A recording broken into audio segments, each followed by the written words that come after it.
асуудал маань өөрөө хариуцлагатай холбоотой зүйл байхгүй юу? Яг иргэн хүний хувьд ч гэсэн ялгаа байхгүй шүү дээ. Ажилгүйд л гээл ажилгүй болсныхоо тэтгэмжийг бүгд халамжааг аваад явжлаа. Бүгд хууль тэгш байх хэвээр. Гишүүн байсан ч бай, иргэн байсан ч бай тэгш байх хэвээр. Тэр агуулгаараа. Гэхдээ энээс гадна хамгийн гол энэ бий болсон юм бол би түрүү хэлсэн. Төрийн нууцтай холбоотой. Энэ хүмүүс 4 жил төрийн нууцтай харьцаж ажиллаж байгаа. Давмгой мэдээлэлтэй болж байгаа. Тэгээ ийм улсуудыг бол бусад улс орнд одоо гудамжинд хайдаггүй. Германд бол баг одоо тэтгэмж нь бол ер нь шууд үргэлжлээд яваад байдаг. Ямар ч гэсэн бүрэн эрхийн нэг хугацаанд тэтгэмжийг өгдөгөө. Тэгээ хаанаасаа ийм бодоод олчихоо. Одоо энэ улсууд хэрвээ гудамжинд гараад гадаад улсын компаниудын зөвлөх болох гэдэг юм уу? Гадны иргэн болох энэ мэдээлэлээ ашиглаж амьдрах энэ боломжийг нээж өгөх ямар шаардлага байгаа юм бэ? Нэг жилийн хугацаанд эднийг одоо бас нууцын хугацаатай нь тодорхой хэмжээгээр ингээд одоо бас залинжуулээд гэдэг юм уу одоо тэтгэмжийн нөгөөд ингээд хамгаалж байгаа энэ төрийн бодлогыг нураах ямар хэрэг байна? Энд чинь өөрөө төрийн өмнө хариуцлага хүлээх ёстой улсууд шүү дээ. Төрийн онц нууцтай харьцаж байгаа. Төрийн өндөр албан тушаалтнууд. Тэгээ энэ улсуудыг гудамжинд гарсны дараа одоо яаж энийг хязгаарлах вэ? Одоо ингээ гадны компаниуд бол ашиглаж эхлэх байх л да. Одоо ингээд яасан дараа бол зөвлөх болгоод ч юм уу. Одоогор бол их зөвлөх болоод гүгээд байгаа юм байхгүй шүү дээ. Энэ төрийн нууцын хадгалах асуудлыг яаж зохицуулъя гэж бодож байгаа юм? За өргөдөл гаргачаас асуулаа 6 номерын микрофон. За тэгэхээр өнөөдөр энэ тэтгэмж, ажилгүйдлийн тэтгэмж гэдэг асуудлыг улсын хурлын гишүүн ийм хэмжээнд ойлгож байна гэдэгт бол би бас харамсалтай байна танд. Тэгэхээр тэтгэмж гэдэг ойлголт, тэр дундаа ажилгүйдлийн тэтгэмж гэдэг ойлголт өөр байдлаар тайлбарлагддаг. За би өөрөө өргөдлийн байнгын орон, төрийн байгуулалтын байнгын ороонд хууль шууны хувьд гаргасан нийтийн өргөдлийнхөө шалтгаан, учир холбогдол, за хууль зүйн дүгнэлтийг бүрэн хийгээд аваад ирсэн байгаа одоо үг нь энэ хуралдааны дараа. Тэгэхээр тэтгэмж гэдэг өөрөө нийгмийн даатгалын хууль тогтоомжид заасны дагуу одоо эрх үүсэн даатгуулагчийн хөдөлмөрийн чадвараа төр алдах, жирэмсний болон за амар цэсний амралт идэх, ажилгүй болох тохиолдолд түүнд өөрт нь болон нас орсон тохиолдолд гэрүүлийн гишүүд нь олгодог энэ мөнгөн одоо халамжийг хилээд байгаамаа. Тэгэхээр та бүгдийн баталсан энэ улсын хурлын тухай хуулийн 41-р зүйлийн 41-ийн 1-р хэсгийн 41-ийн 9 дахь заалтад гишүүн хэрвээ дахин сонгогдоод ажил эрхлээгүй бол гэж байгаа. Тэгэхээр энийг ажилгүйдлийн тэтгэмж гэж ойлгохоос өөр одоо ойлгох хууль зүйн ойлголт байхгүй. Тэгэхээр 2023 оны 7 дугаар сарын 7-нд та бүгдийн баталсан нийгмийн даатгалын сангаас тэтгэмж олгох тухай хууль байгаа. Энэ хуулийн 10 дугаар зүйлийн 11 дахь хэсэгт за жирийн иргэдтэй зориулаад та бүхэн хууль батлахдаа та ажилгүйдлийн тэтгэмжийг ажилласан жилээсээ хамаарч за сүүлийн 9 сарын хугацаанд авсан ажлын цалин хөлс түүнтэй адилдах орлогынхоо 50-аас 70% хүртэл авнаа гэдгийг хуульчлаад өгсөн байдаг. Гэтэл жил үрэхгүй дараа буюу 2024 оны 5 сарын 16-ны өдөр өөрсдөө зориулж баталсан хуулиндаа болохоор улсын хурлын гишүүн дахин сонгогдоогүй гэж ажил эрхлээг бол та бүгд бол дахин сонгогдохгүйгээ мэдээж өнөөдрийн хийж байгаа ажлын чи үр дүнгээс шалтгаална шүү дээ. Ард иргэд дүнгээ тавина.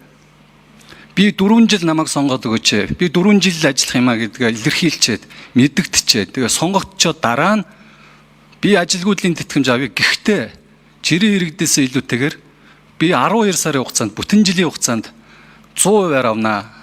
За би одоо цалингийн зөрүүтэй ажилд орвол би тэр байтугай зөрүүг авнаа. За хөдөө орон нутг руугаа боцвол би бүх замын зардал ачаа тэшээ улсаар тийм үү төсвийн мөнгө татвар төлөгчдийн мөнгөөр зөөнөө гэсэн ийм хуулийн заалттай байгаа учраас энэ хуулийн заалт өөрөө цаашил бол Монгол улсын үндсэн хуулийн тухай хуулийн 14 дугаар зүйлийн 2 заалтыг хоёулангийн зөрчиж байгаа. Өөрөөр хэлбэл хүнийг нийгмийн тийм ээ үндэс угсаа за хил арьсны өнгө нас хүйс за нийгмийн байдал хөрөнгө чинээ эргэлсэн ажил албан тушаал энэ эргэлсэн ажил албан тушаал гэдгийг би тодтогч байгаа шүү.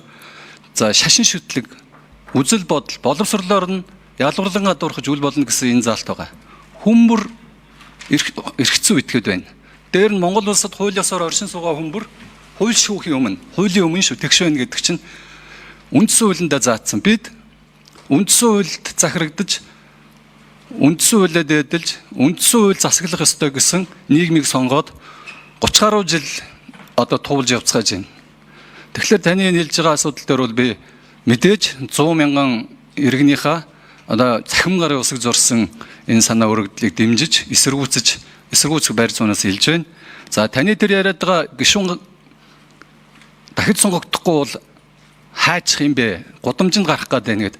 Яг л гудамжинд гарч харагдаач. За гадаадын компанид яваад өгдөг гинөө. Эн чинь өөрөө тусдаа өөр хуулиар зохицуулагдана. Нууцын тухай хууль гэж би та бүгдийн өргөсөн тангараг би улс хурлын гишүүн би ингэж ажиллана. Яг өнөөдөр ингээд нэг тийм популизм ноёрхчихсан ийм сошиал орчинд бол хүмүүс ингэж тандаад байгаа юм л да. Энийний цаана төрийн нууцын асуудал, төрийн нууц өөрөө хугацаатай. Төрийн нууцыг хадгалахын тодорхой гэрээтэй ингэж ажиллах ёстой. Чи бусад орны парламентуудыг судалж үзсэн үү? Бүх гишүүд нь тийм байгаа. Германых бол баг насаар нь байгаа. Яг гэвэл энэ хүн төрийн онцгой нууцтай харьцаж байгаа хүн. Давмгай мэдээлэлтэй хүн. Энэ талаас нь төрөө тогтвортой байх талаас нь хандаж бодсон уу? Манайхаас одоо төрийн онцгой нууцтай харьцажсэн хүн гадны иргэн болсон тохиолдол хүртэл бий. Төрийн онцгой нууцтай харьцажсэн хүн. Бригадын генерал хүн. Тэгээ энэ бүгдийг яаж зохицуулах юм бэ цаашдаа? Чи зөв хууль дээр байхгүй. Эний чи За би өөрийн ажиллаж амтэр сурч байсан бүгд найрамдах Солонгос улсын жишээг үл энд хэлж тайлбарлая. За Солонгос улсын үндэсний ансамбл бол 300 гишүүнтэй ажилладаг. За эдгээрт бол энэ ажилгүйдлийн тэтгэмж гэдэг ойлголт байдаггүй.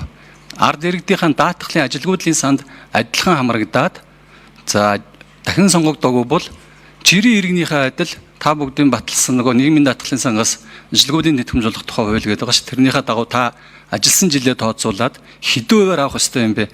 Тэрүүгээр л аваад явах ёстой.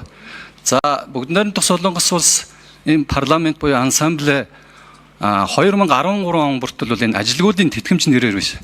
Зүгээр тэтгэврийн тэтгэмж гэдэг байдлаар нэг удаа тусламж олгодог байдлаар хууль хэрэгжилж байгаад 13 оноос хойш буюу 19 дахь ансамблээс хойш энэ байдлаа одоо ичээд өөрсдөө ард түмнээс цуцалсан байдаг. Одоогоор бол бүгд найрамдах Солонгос улсын ансамблийн гишүүн бид нэг зүйлийг ойлгох байх шүү юм.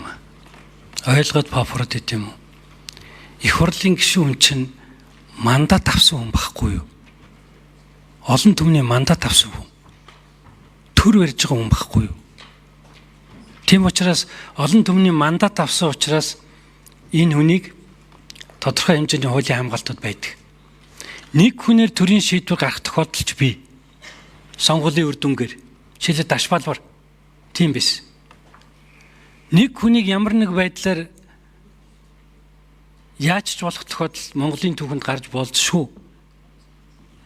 Тийм учраас энэ мандатын эзнийг бол бас хуулиар хамгаалсан юмнууд хийж өгд юм аа.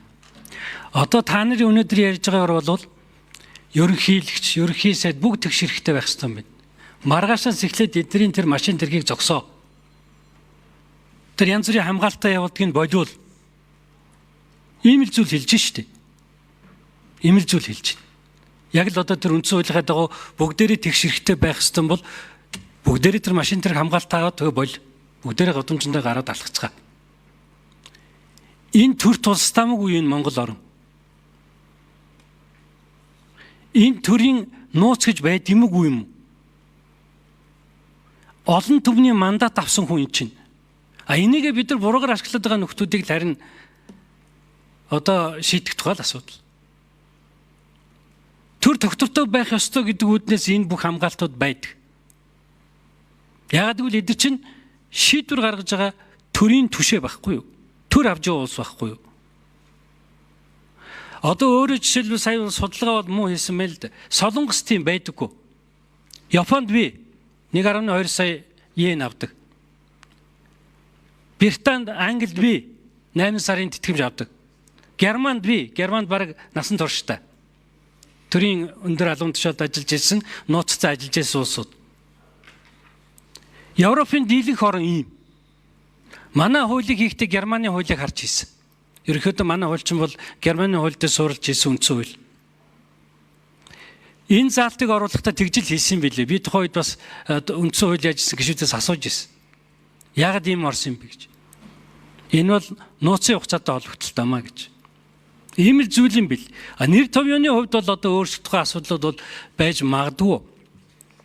Тэгвэл 30 хэдэн жил явж ирснээр гин тухаардаг тэнгийн ухаан хойно гэдэг шиг юм байж болохгүй шүү дээ. Нэг бол тэр үндсэн хууль хийсэн улсууд тэнэг байсан байна. Нэг бол бид тэнэгэрсэн байна. 30 хэдэн жилийн дараа шүү дээ. Тэгэхээр бид нэр альва шийдвэрийг гаргахтаа маш сайн боддог байх хэрэгтэй. Ер нь шийдвэр гаргахтаа өнгөрсөн өнөөдөр ирээдүйг гэсэн ийм 3 цагтар гаргах хэрэгтэй. Өнгөрснөө сайн мэдж байгаа, өнөөдрийгөө сайн авч яваа хүн ирээдүйг тодорхойлж чаддаг. Тэрнээс популизмор биш. Энэ төр Монголын төр. Монголын төрөө бид нар яаж авч явах вэ гэдэг асуудлыг л бид нар бодож энэ үндсэн хуулийн бүх юмудаа хийдгээ. Тийм учраас бас энэ дээр ажлаас гараад ажиллахдаа тэр өмнө ягаад энэ орсныг хараараа Германы хуулийн тогтолцоонд түшгэлж ингэж хийсэн бilé. Тэгээ энэ үгдээ бид нар сайн бодох ёстой. Улсын хурлын гишүүн бол ард түмний мандатыг авсан хүн. Энэ үүргээ сайн гүйцэтгэх ёстой шүү харин. Энэ мандатыг авсан хүн ингээ жирийн иргэн гэдэг энэ хоёрыг харьцуулж ойлгож бас болохгүй юм байна. Ард түмний төлөө зүтгүүр хүлээс улсууд байхгүй бид нэр. Тэгээд тэднийг хамгаалдаг.